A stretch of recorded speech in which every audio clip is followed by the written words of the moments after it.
Hey, AP Lang teachers, welcome back to Coach Hall Writes. Today we have the first Teacher Tip Tuesday of 2021, and we're going to be talking about line of reasoning. What are some activities you can do with your students to reinforce their understanding of line of reasoning, to help them better understand a text, or to write a stronger essay? The first activity is called Unscramble the Passage. So last year, I did this with a letter that Abigail Adams wrote to her husband. So it wasn't the John Quincy letter that was used on the AP Lang exam. It was a different letter. And basically what I did is I printed out multiple copies of the letter and I cut it into strips. So basically each paragraph was its own strip. Now there were a couple single sentence paragraphs, so I just grouped that with either the paragraph before it or after it, depending on which one it went with best.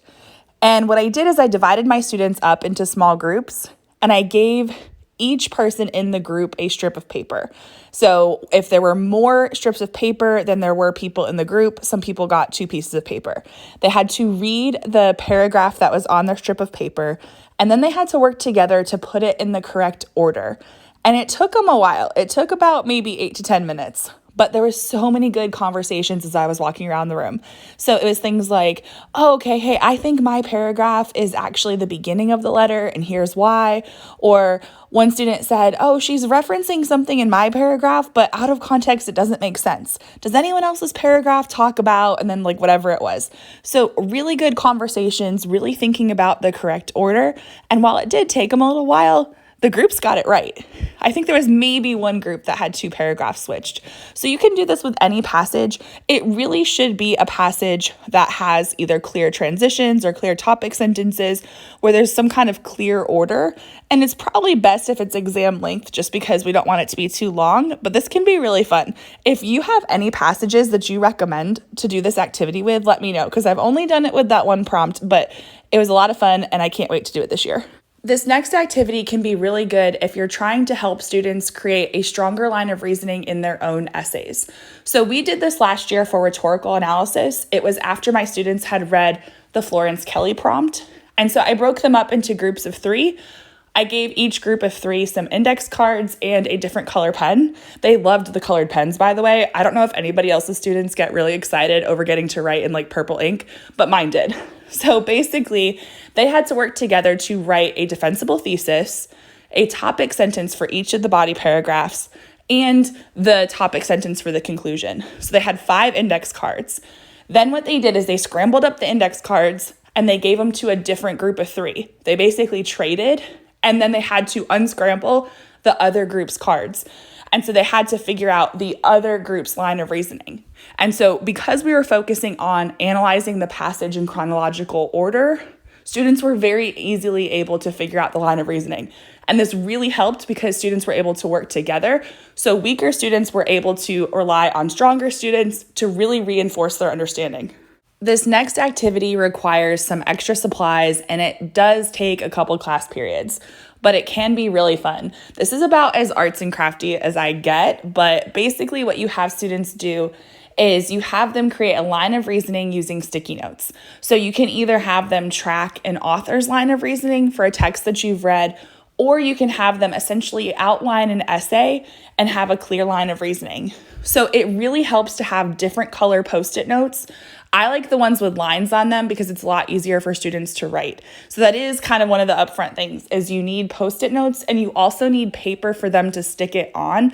This year we used extra bulletin board paper because we had a lot of it in our teacher supply room and it worked great. Now last year I had students tape copy paper together. So you kind of got to get a little creative. But basically what you do is you have students work together in pairs or small groups.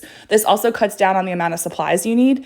And you have them basically outline their argument. So I did this year with my students. Their topic was Meatless Monday. It was a synthesis prompt. And so they had to have one Post-it note for context. They had to have one for their thesis.